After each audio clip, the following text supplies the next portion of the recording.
Okay, about a minute away.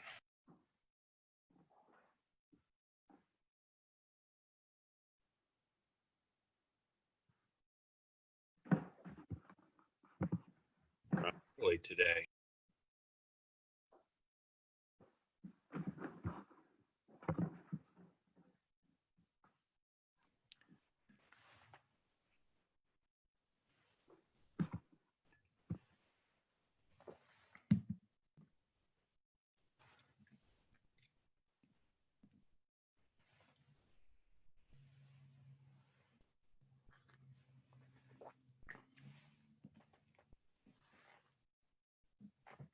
Okay, I have 1:15. Looks like we have everybody here, so we'll go ahead and get going. And welcome again to our regular weekly virtual news conference with the city of Bloomington, Monroe County, IU Health, and Indiana University to talk about the situation with COVID-19. As always, I am Chuck Carney, Director of Media Relations for Indiana University. We have Mayor John Hamilton of Bloomington here, IU Health's South Central Regional President Brian Shockney, Monroe County Health Department Administrator Penny Caudle, Monroe County Emergency Management Director Allison Moore, and IU Assistant Vice President for Strategic Partnerships Kirk White. And we will start as usual with the mayor, and there was some news already today with the mayor today. Well, thanks, Chuck, and thanks, everybody. I just want to start by again expressing great thanks, appreciation for the dedication and professionalism of all our health workers, including their public health officials who are so extraordinary and committed with their great expertise and the highest integrity. We are dealing with a very dynamic and still changing, much unknown threat. We know more today than we did 6 months ago, but it's only been 6 months since this pandemic began. Look, reasonable minds can differ about how to respond. I want to note, I appreciate that the governor has hit pause essentially yesterday and also continues to welcome local jurisdictions like ourselves to chart our own paths with greater protections. We continue to see pretty good data in Indiana overall in our community, though we have recently seen some modestly rising cases and hospitalizations, which I'm sure we'll hear about. I just want to mention 3 realities that are very important from my perspective. First, national data is showing dramatic resurgences of this virus, including many areas with their highest cases ever across the country too, and with many individual super spreader events that have occurred in unsafe activities. It's not bad to just remember there were some weeks ago who were hoping that the summer months would show a major decline in the prevalence. We haven't seen that. The second point, I want to note local special circumstances. It's really important, we know this, but to remember that thousands and thousands of students from all across the country will be returning to Bloomington in the coming weeks, as well as our, of course, so important K-12 schools opening up their campuses, their school buildings again quite soon. And third, just remembering the enormous costs of any shutdowns or closures that we might have to do and the damage those potential actions would impose locally, including health, economic, and family costs. Those 3 facts, those realities to me urge caution and care today. We are in relatively good shape today, locally, in terms of where we are. Our numbers are lower than most of our surrounding states, and our resources are strong. But I believe we should really consider what actions now might maximize our chances of avoiding the backsliding and major damage to health and to the economy that we see other states and communities experiencing. In particular, what steps could we take at a reasonable cost or burden to minimize the major damage that could result from a resurgence here? And it seems to me that at least 2 should be strongly considered locally. Assuring greater mask wearing and limiting or avoiding potential super spreader events. 4 Indiana counties have mandated mask wearing, including our largest county, Marion County, I believe just today, putting that order in place. I believe we should consider the same in short order. And a number of jurisdictions around the country have seriously limited exposures from large indoor gatherings at bars and other such locations. I'll just quote Dr. Fauci, whom we all know, who said, quote, "Congregation at a bar inside is bad news," close quote. I believe we should consider implementing the same in short order. And I look forward to working with the outstanding health professionals and other public authorities in the coming weeks to outline steps such as these. I know the county is planning to make statements. I'm not sure if they've taken a formal action yet, and we've been coordinating that closely. The city has independent public safety and health authorities under Indiana code, but I think it would be much preferable all to act together, and I look forward to that in the coming 2 weeks. Chuck, as you mentioned, I will note to close, we had 2 employees diagnosed with the disease COVID-19 in the last week or so. Both seem not to be in difficult shape. We hope they'll be getting back to work soon, following all the protocols. 9 other employees who were in close contact tested negative, which we're happy about. And you may have referred to the fact that I actually just found out through antibody testing yesterday that I have tested positive for antibodies, which is a strong suggestion that I have had the disease, probably back in April when I had symptoms and was twice tested and got negative results. But I did just find out late last night the antibody testing results. So I feel fine. I have felt fine since late April, but it does remind us the virus is still around in our employee workforce, and something we really need to keep paying attention to. So encouraging everybody to continue those protocols, which we know are so important. Thanks. I'll be happy to take questions at the right time. All right. Thank you, Mr. Mayor. Brian Shockney. Yes, thank you. I also want to say thank you to the leadership and all that's been going on with the meetings between the county, city, IU, and IU Health and the health department. It's been great discussion. As the mayor said so aptly, we can disagree on some of the ways we do things, but we all together are making sure that we're focusing on the public good.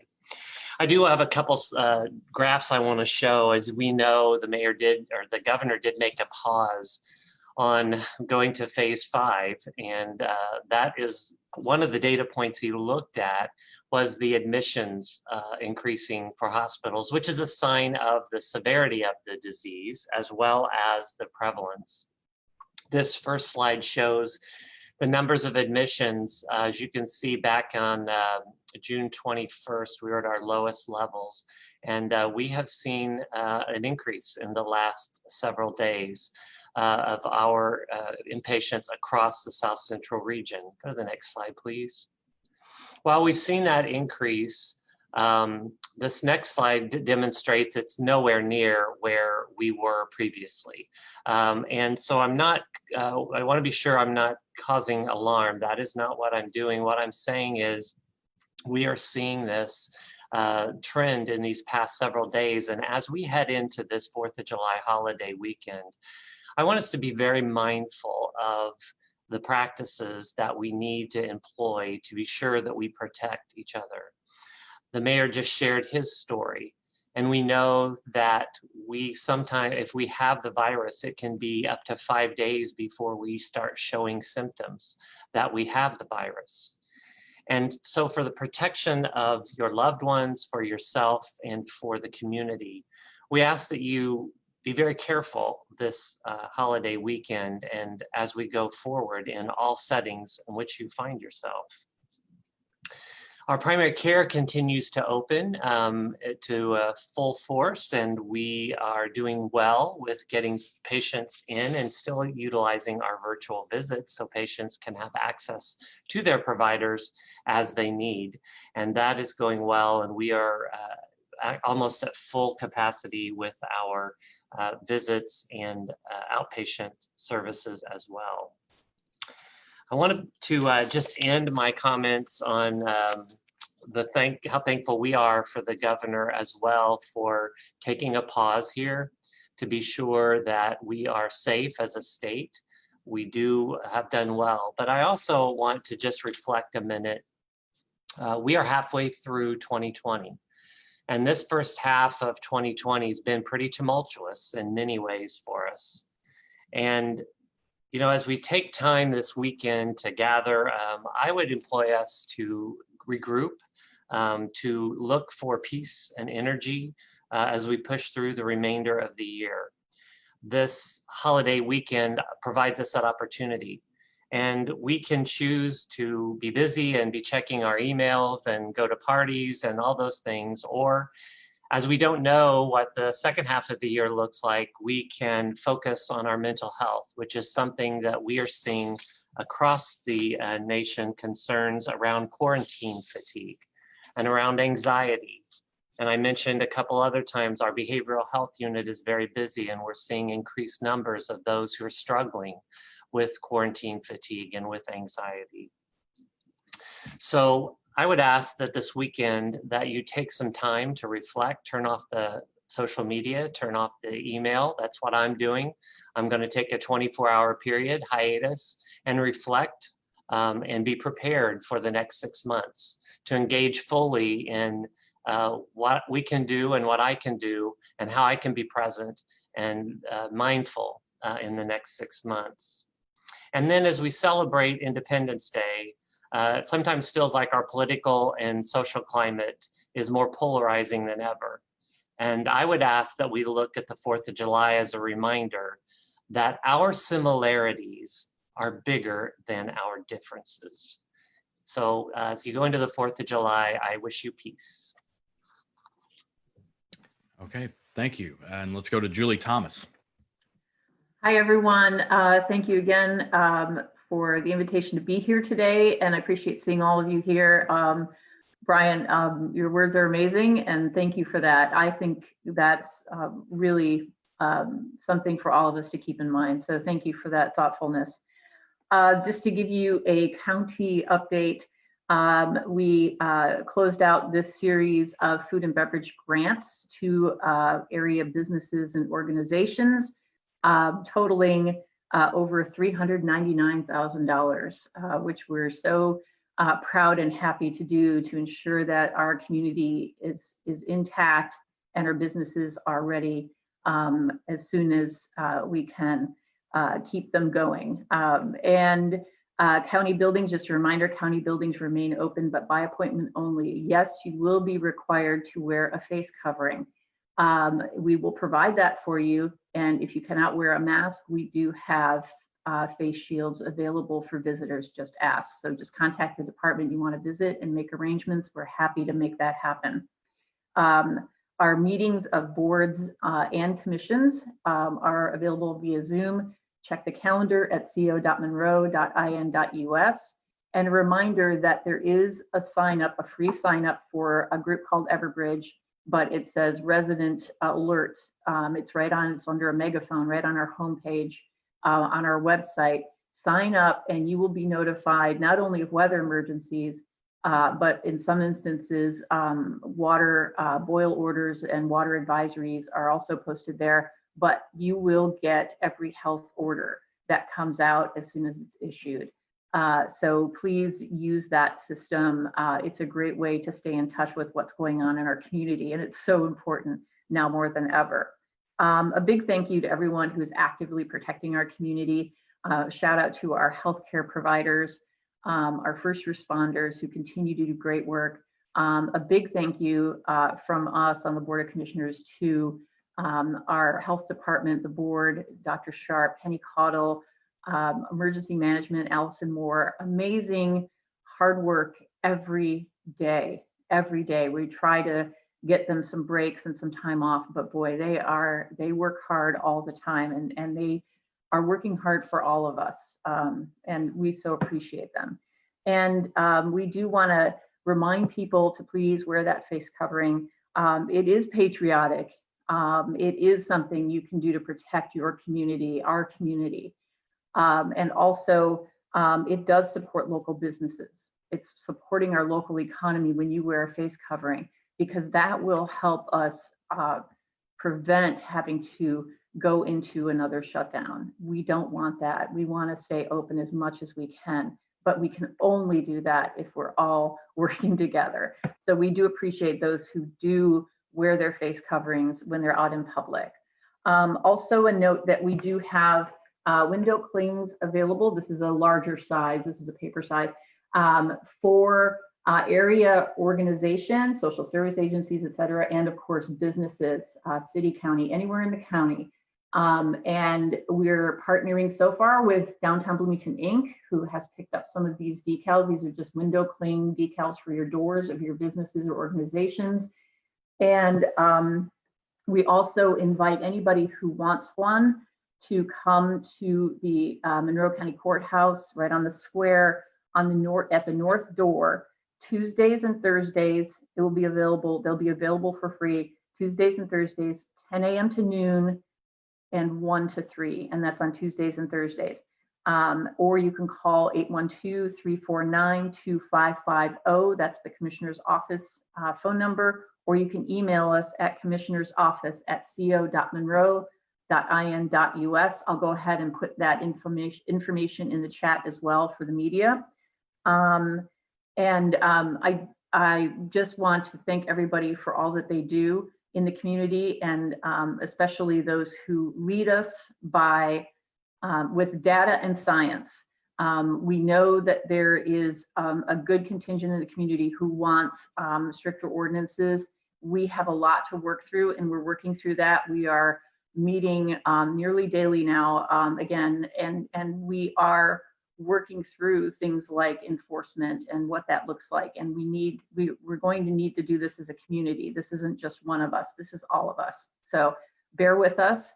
We're following the guidance of science and data and our great health department folks. Thanks. Okay, thank you. And let's go to Monroe County Health Department Administrator Penny Caudle. Thank you. Wonderful words said already today. I'm going to start today with talking about testing and the OptumServe site at the Armory. They will be closed tomorrow, and they are closing early today. They don't have air conditioning, and I've mentioned this before, when they're in full PPE, it gets extremely hot with the temperatures and the humidity that we've been having. So they will be closing again early today. But even with the early closures, they have been seeing 80 to 125 people a day, and their normal capacity is seen to be 132. So they are still seeing kind of a normal day, even under reduced hours. So kudos to them for doing that. And when they have had to reschedule people, they've worked very hard to get those individuals in and taken care of quickly so that they don't have to wait a long time. Next week, I understand that they will start the nasal pharyngeal swabs. So they'll be changing the type of testing that they're doing. And I think that that will happen sometime next week. I'm not sure exactly what day that will be. So we're excited to have the additional testing and have that continue.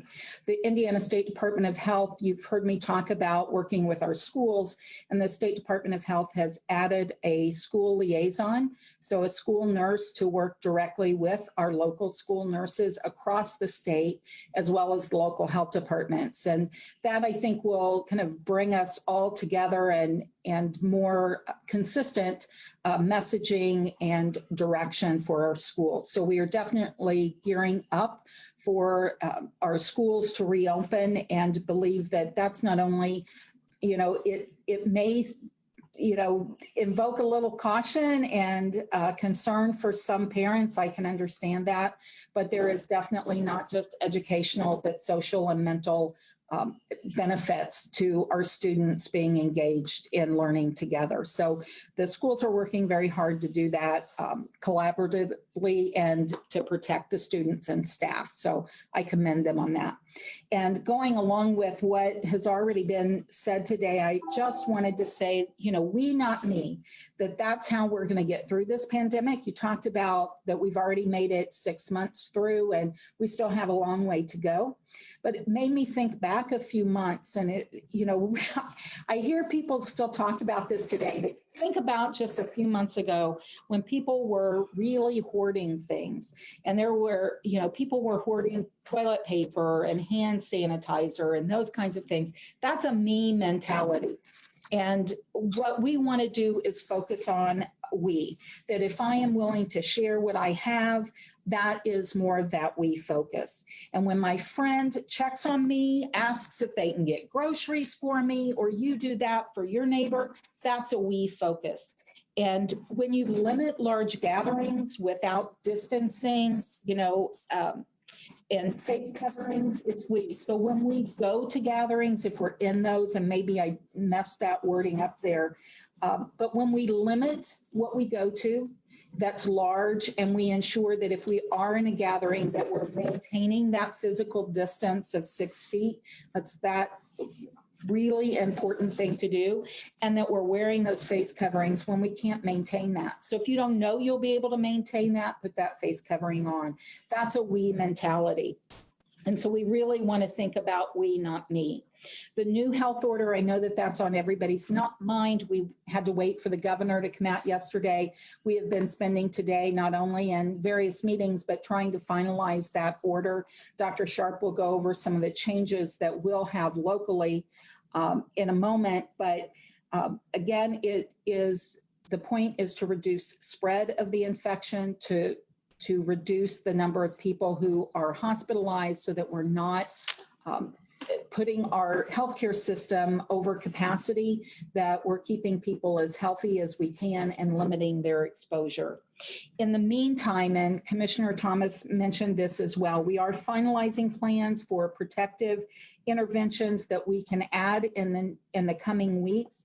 And we just have to work through a few of those details.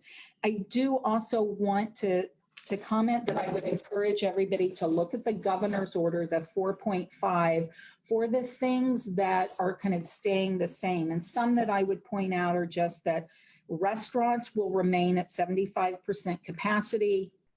Employees must wear masks. Bars and nightclubs could remain open at 50% capacity. Employees must wear face masks or face coverings. Social gatherings, there are some changes there that Dr. Sharp will go over as well. But I just want to remind people to look at those. If you have questions about your business, your agency, check that out. And if you have questions, all of that is on the state's website, the governor's website with Back on Track. With that, I'll let Dr. Sharp talk about the changes in our local order. Good afternoon. I certainly appreciate the expertise that everyone has accumulated here and their willingness to spend their time and efforts trying to keep our county safe.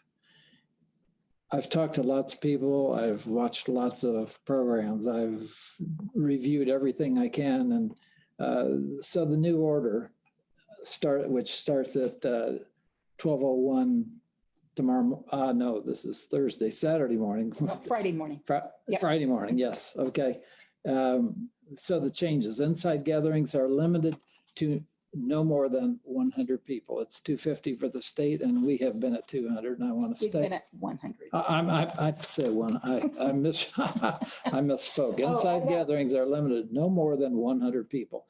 Outside gatherings, a small increase to no more than 150 people. And that's in recognition of how difficult it is to, how much more difficult it is in a situation where there's air exchange all the time. It's more difficult to pass the virus.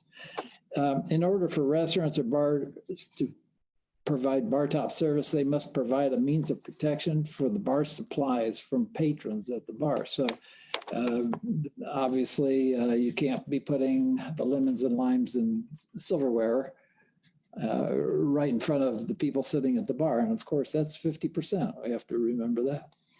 All businesses are required to post a sign, minimum 8 by 10, at the main entrance to their establishment by July 8th that requests patrons to wear a face mask covering in order to protect employees, other customers, and their loved ones.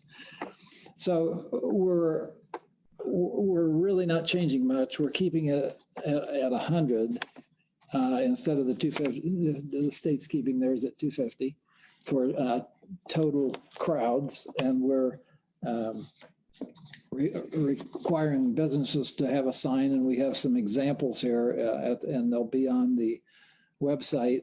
And the main message, please wear a face covering in this establishment. It shows a picture of somebody with a face mask on, and wash your hands 6 feet apart, et cetera. Wash your hands and stay 6 feet apart. Not so. The message is the same. Everybody's on the same page, and mostly, and we're trying to be as careful as we can. We want to keep things open if we can, but because again, as was just mentioned by Penny, the mental, emotional, financial implications are huge. And let's see, I just saw this morning on a news event that suicide rates are going up every week, and overdoses. And so, you know, all the mental, emotional stuff is a big deal. And we have to tread that fine line between shutting everything down, which I understand was done in China and it was really horrible, shutting everything down and allowing people to vote, to go out, but they vote with their feet. And if you're in a place that's not too careful about face masks, it's okay to go talk to the manager in a nice way, of course, and say, you know, I like coming here, but I can't do it if people aren't going to wear masks. So people vote with their feet, and it's also good to, when you see good compliance, to mention that to somebody, make them feel good about wearing the mask, and make the manager feel good about the signage and about the compliance and about everybody being careful. And so everybody needs to be nice to everybody, because everybody's in the same boat, and we're trying to keep the boat going forward in a careful, considerate way. So any questions, I'll be around. Yeah.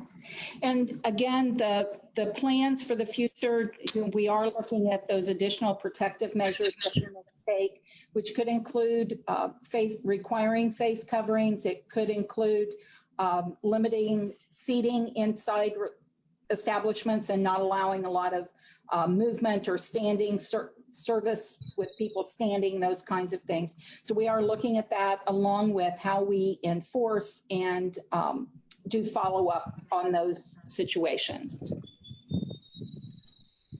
Okay. Thank you. With that, we'll go to Allison Moore.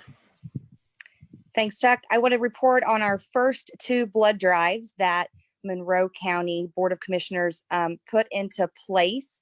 We had collected 83 units of blood amongst both of those blood drives that could potentially save the lives of 249 individuals.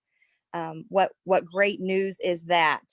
We have scheduled 2 additional blood drives. They are both in July 17th and July 28th.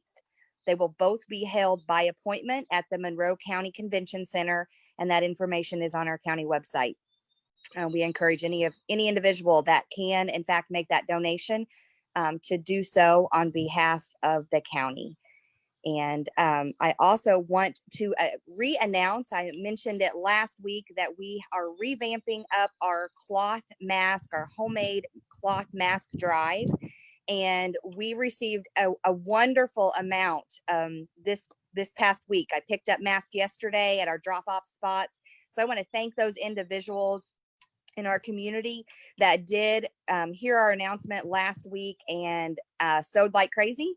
And we will be distributing those. We have already distributed some of those, and we'll continue amongst those that are serving our public. And of course, we will have those readily available for our community as well. So for those that serve our public. And so we have drop-off sites at various spots throughout our county. Those are also listed on our county website, but quickly they are Northern Monroe Fire Station, the Bloomington City Logistics Warehouse, and Monroe District Fire Protection Fire Station. And you can get those addresses, like I said, on our website.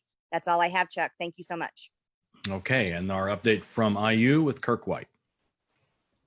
Hey, good afternoon, everybody. Good comments today. I think a good positive week, at least for our county, and a reminder of things we need to be looking at as we examine things that are going on in other parts of the country. This week at Indiana University, we moved to phase 2 of our restart plan. There are several changes that occurred effective July 1st. Our next phase 3, will start August 1st, but the face coverings are continuing to be mandatory in all campus buildings, in transportation, and in outdoor spaces where physical distancing is difficult. So we'll continue to have that as a mandate on the campus. Also on July 1st, some of our buildings on a limited basis opened up. We're continuing to ask our employees to work remotely if possible. Some employees, though, are being called back as needed. Visitors to the campus are limited to outdoor visits only, unless it's some special event with prior health guidance approval. And all events and conferences continue to be canceled on campus.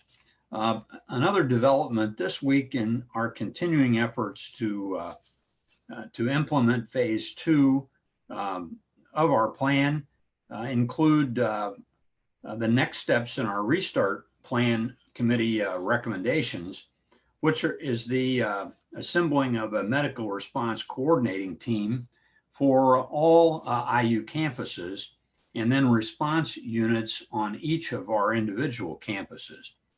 The goal of these response teams is to coordinate the tracing, monitoring, and mitigation in the event that we begin to see any sort of outbreaks on any of our campuses. So these teams will be, as I say, organized at the university-wide level, and then each campus chief executive will organize teams as well, and they will work in conjunction with the Indiana State Department of Health and our county health officials to best manage the continuing developments with the COVID-19 situation as we continue to turn on more of the university and return in August. That's our update. Thank you. Okay, we'll go to questions. And the first question from the media is also a question that I know we've had a lot of coming in on Facebook, and this has to do with the mandatory order coming out from Indianapolis for face masks. And so this one from Ethan Burks at WFIU, WTIU, for Penny Caudle and Mayor Hamilton. As it was mentioned earlier, the Indianapolis mayor announced that starting July 9th, all citizens inside public places will be required to wear masks. What kind of government or health department action would have to be taken to implement that mandate here? What would a timeline look like? Sure, Ethan. The health officer does have the authority to do that. That has always been something that's been on the table, but we have, like the state, tried to use the approach of everybody owning their responsibility in this. And in every action that we take at the health department, we would rather get voluntary compliance as opposed to having to mandate something. We know that there are lots of people concerned, and some people will never wear a mask, whether it's mandated or not. So it is certainly something that we are looking at, and again, trying to work through the details of that. A mandate like that will require extra personnel. It will require additional work. The requirements that are already in place have added a lot of work and follow up to our department. We're certainly not unwilling to do that, but it will take a community effort, as most things take a community effort. So it will take the city to be a part of it, the university, and everyone. And we talk about that. I don't believe that we'll have difficulty getting that cohesive and group work around any of those things. But there are other protective measures that may be in order and that we're looking at in addition to face coverings. Because remember that 6 foot distance, that's sort of that, if you've got that 6 foot distance, then the mask is an additional help. The mask is really there for when you can't maintain that. So it's a good thing. And we know that when people crowd into buildings and go shopping, that, you know, we're in there, and we might be spending more time now in there than we did a month or two ago when we were really kind of on stay-at-home orders. So we are looking at it. We certainly have heard people. We understand that there are pieces to it that we feel like we need to work out in order to make that mandate, because otherwise we're just going to tell people to do it and there's not going to be anything behind it. So we have to work out those details. But I would encourage people too to think about the places that they go and what's going on when we talk about gatherings and gathering sizes. Doesn't matter if you are at a bar, if you're at a wedding, if you're in the park at an event, if you're, you know, at a market, wherever you might be, we have to maintain that social distance. Everybody should be wearing a face covering when they're in public and can't do that. Absolutely. I would just add, I really appreciate the collaboration with County Health and everybody on this. I mean, look, I would just say it would be preferable if we had a national order on this to put this in place appropriately in the middle of a national pandemic. It would be better from my perspective too if we had a state order that would put this into place. But lacking that, there have been 4 counties in our state that have taken this step. And of course, I think about 17 states around the country. I really appreciate locally, we're looking at this, how to do it. You asked about what it would take.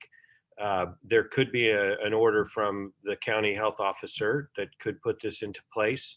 There could be a city council ordinance, we think under state law, that could do this to implement health requirements. And I think over the next week or two, we're gonna figure out what we think is the best approach. Again, I thank everybody. These are moving targets, and there are obviously differences of ways to approach it, but I do think following the science, and again, looking at what are the low cost things we can do to play the game of averages that we're playing to try to reduce the risk of a major outbreak. I think it's really important to look at this. So those are the ways they could happen, I think. This one also for Mayor Hamilton. Does testing positive for the COVID-19 antibody mean you'll be doing in-person work at City Hall? Will it change anything in your day-to-day workflow? Well, thanks for asking. It removed a mystery because I kind of thought I had it, but I had 2 tests that said no. So it appears to have removed that mystery. There's never 100% certainty. As you all know, every city employee has continued working throughout this pandemic, including me. We have changed how we worked. Knowing I have the antibodies helps a little bit, but you know, you still kind of have to assume you might become infectious at any particular time. We just don't know enough for sure. For example, my test was just a plus or minus, up or down. It didn't give any strength of the antibodies or anything like that. So I am doing some in-person work carefully at events and with folks, but most of it is still trying to be as careful about physical distancing as I can be, and will continue to do that. Hadn't really changed my day-to-day, I think. This one from the B Square Beacon and Dave Askins for Penny Caudle. Is the switch to nasal pharyngeal swabs by Optum testing expected to increase accuracy? If so, in which direction? Will we expect to see more positive tests or fewer? That's a good question, Dave, and I'm not sure that I'm the best, that I have the most detailed answer for you. Certainly, it does seem to have an increased accuracy, so we do anticipate that we'll see a few more accurate tests that could go either way. We could see the numbers respond differently. So I don't have a good answer for which way it will go, but certainly it is seen as a slightly more effective test. This one also for you, Penny. On a rolling average daily basis, Monroe County has been mostly below 2% positives. Third week of June, we started to edge above 2% and towards 3%. Is there a percentage of positive numbers that you would consider to be a threshold for concern? Otherwise put, at what percentage of positive tests will you start to say, Sure. Well, we look at several things, and you've heard us talk a lot about our percentage of positives among the number of tests that are done. And right now that's staying in that 3% range, which is good. We would love to see it be, at less than 1% or at 1%, but 3% is good. We were much higher at one point, 13%, something like that. So we've made great strides and we want to continue to make those. You are correct, though. We have been seeing some increase in tests reported on a daily basis.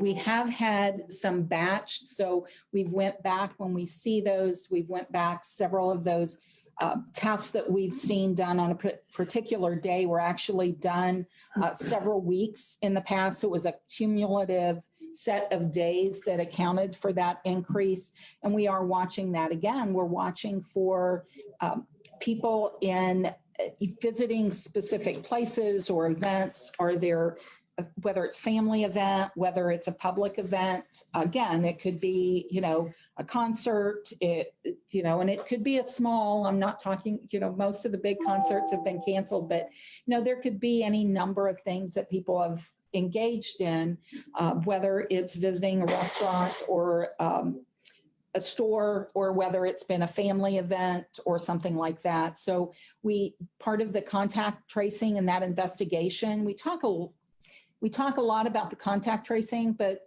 the first part of that first step is the interview of the person who's positive and trying to find out who those close contacts are so that we can contact them and give them direction in terms of staying home. And we honestly need people who receive those texts or emails to respond to them, to talk to the interviewer quickly, to come forth and let us help them notify contacts. Even if an individual wants to tell their personal close contacts themselves, that's fine. But let the contact tracers do that as well so that they ensure that the people get the proper information that they need. Okay, and Dave and Ernest Rollins from the HT have a similar question. The mayor received an antibody test. This is for the mayor and for Brian Shockney. Where did he get it, and are there plans to make such tests available to the wider Monroe County community in the near future? Dave asked if that was done as a part of a Red Cross blood donation, which includes an antibody test, and was that part of a donation, or did the mayor just want to know? Thanks. It was not part of a blood test, blood drive. I've done that a lot, and I encourage everybody to do it. And it's so good to know we're filling up the slots. I got a test based on the order of my private physician. There was a couple exposure questions and others that's useful to know. I had it done at IU Hospital, and it took about 15 minutes. Kudos to the hospital getting us in and out of there very safely. But again, it was done by a private physician. And of course, I wish we had a lot more tests across the state and country and everywhere, but it's good they're increasing. And I'll let Brian answer if he knows about the overall availability of the antibody tests. Thank you for the question. So far, it's been the Fairbanks School of Public Health. We've been working with them. IU Health has been working with them with our prevalence testing and antibody testing. I think Mayor's comments in the beginning of the press conference were very astute in that we still are dealing with something we really don't know a lot about. We're learning very quickly about this virus. But as the mayor tested negative twice, and most likely when he tested, he was positive, nothing is for sure. And the tests that we're developing are tests that were in previous years, and 10, 20 years ago, it would take months and even years to develop tests to determine if someone had a disease or a virus. We're doing this in weeks. And so we just have to understand that the technology is there, but specificity continues to get better as the weeks go on. Be rest assured that IU Health, IU and their research, IU School of Medicine, as well as our governments are working diligently with private businesses and public businesses to develop these tests and be more specific. So I would expect before the end of the year, we're seeing more and more of these antibody testing, and the test strips are very quick test diagnostics, and we'll see more of those become available quickly and more in mass quantities as we move forward. Currently, as with all testing medium, we want to be sure that we reserve it for those who truly need the test and are showing symptoms, and as we do contact tracing, rather than running out of those test kits for doing the mass testing. But I would expect that it won't be long before we have availability of testing, just as Optum is testing those who may not be showing symptoms currently. We will be doing that across the state of Indiana and across the nation as more and more of these tests become available, and the medium and the tools for these tests get produced at higher and higher mass quantities. We are at 2 o'clock, but I do want to try to get in these last few questions if we can have some quick answers on it. Quickly, from Ernest Rollins, the HT, are there plans, this is for Penny Caudle, plans to expand testing capacity in the county, either at the Optum site or other locations as the community reopens and with the fall semester around the corner? Also, what about repairing or getting a new air conditioning unit so the current site can be open for more hours? Good question. So yes, we're constantly talking about testing potential. Pharmacies continue to add pharmacies offering testing. So we hope that the Optum sites will stay around for a while. But yes, in short, yes. In terms of the air conditioning, it's not broken. We have been looking at portable ones, but the cost is quite high to handle that space. So that is something that is being looked at, absolutely. And it has been kind of a problem across the state with some of the sites.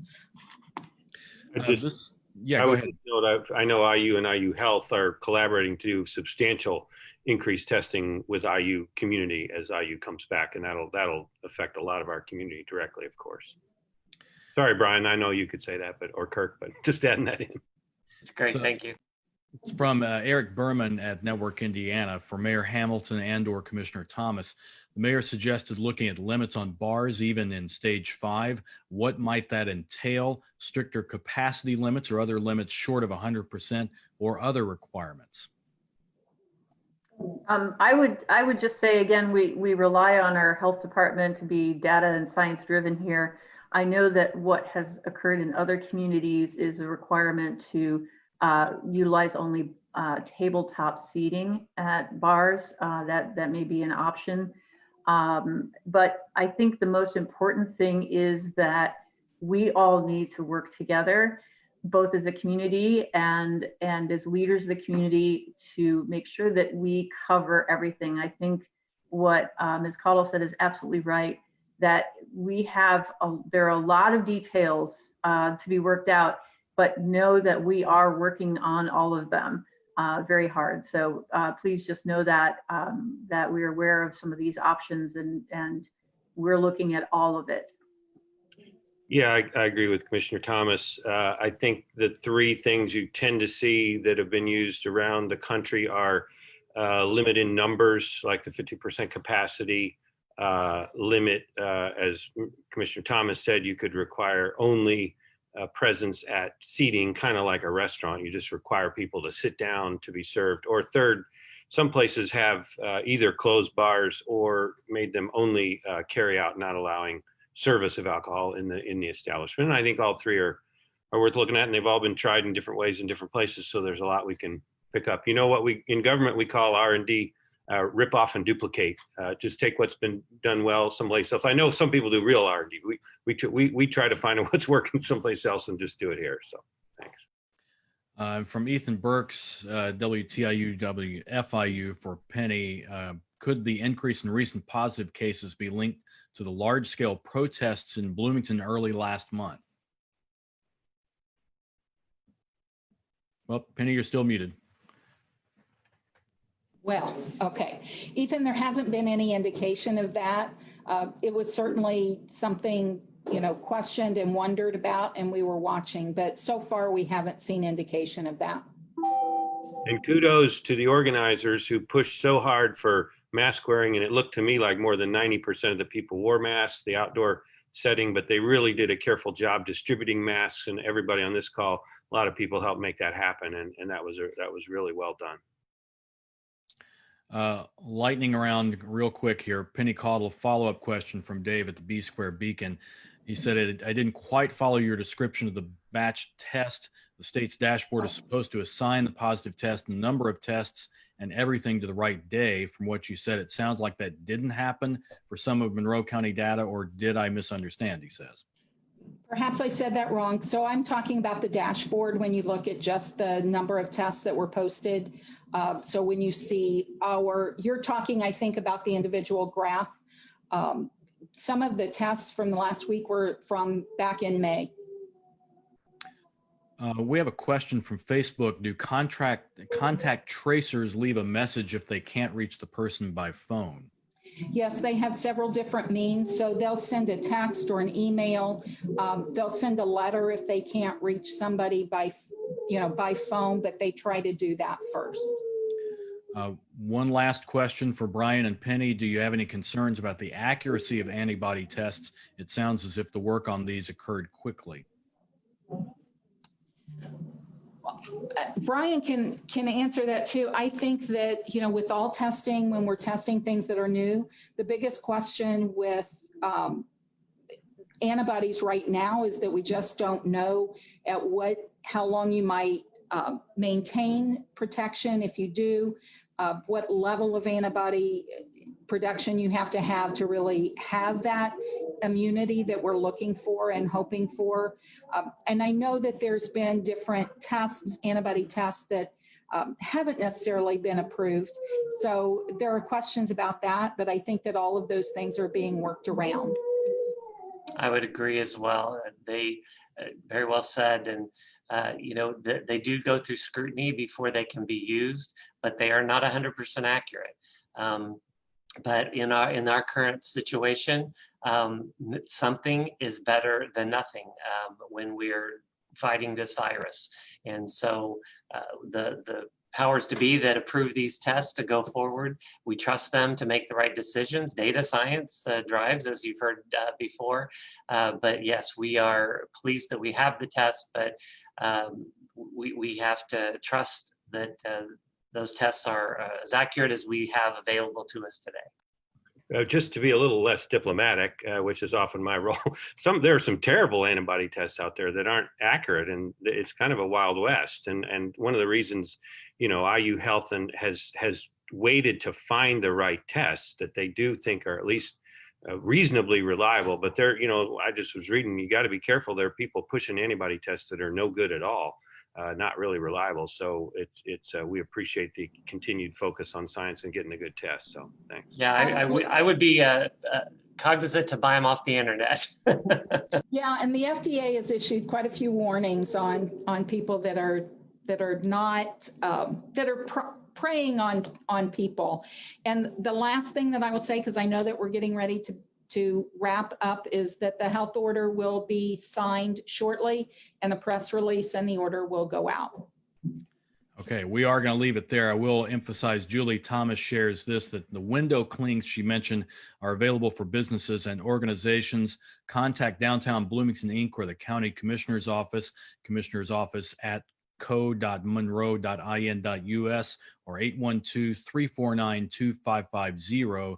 Distribution will also occur at the County Courthouse North Door Tuesdays and Thursdays, 10 a.m. to noon and 1 p.m. to 3 p.m. With that, we will wrap things up. We will be back on our normal time on Friday of next week, and we'll talk to you then. Thanks a lot. Thank Thank you you, all. everyone. Bye. Have Be a well. great holiday.